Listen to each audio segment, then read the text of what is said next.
The White House says a lack of trust led President Trump to remove his national security advisor, but that happened long after the president found out that General Michael Flynn didn't tell the whole truth about talking with Russian officials before the inauguration. And the president apparently did not share that information with his vice president.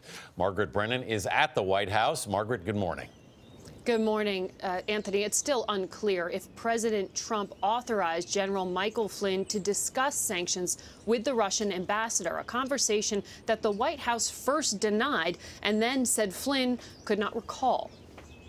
It came down to a matter of trust, and the president concluded that he no longer had the trust of his national security advisor. Spokesman Sean Spicer admitted Tuesday that President Trump had known for weeks that National Security Advisor Mike Flynn had misled the White House about his contacts with the Russian ambassador in late December.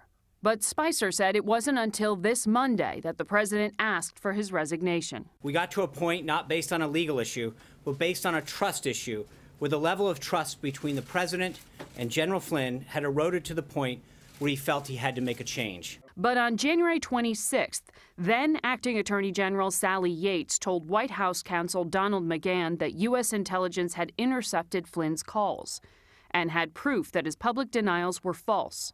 The White House says that's when McGahn informed the president that the Justice Department was concerned the deception made Flynn vulnerable to blackmail.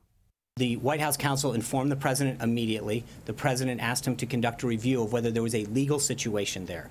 That was immediately determined that there wasn't. Spicer said the president's instinct was that Flynn hadn't done anything wrong. But Vice President Mike Pence did not find out he'd been misled until a full 2 weeks after White House officials were briefed. That's around the same time that reports of Flynn's intercepted calls with Russia became public. I talked to General Flynn about that conversation. That angered the vice president, who had vouched for Flynn in a January appearance on Face the Nation. That reaction forced Mr. Trump to reconsider. Well, today, General Keith Kellogg will advise President Trump in his meeting with the Israeli Prime Minister. Right now, the two candidates in the lead to replace Flynn are former CIA Director David Petraeus, who will be here at the White House tomorrow, and retired Vice Admiral Robert Harward, formerly of CENTCOM and with close ties to Defense Secretary Mattis. Gayle? All right. Thank you, Margaret.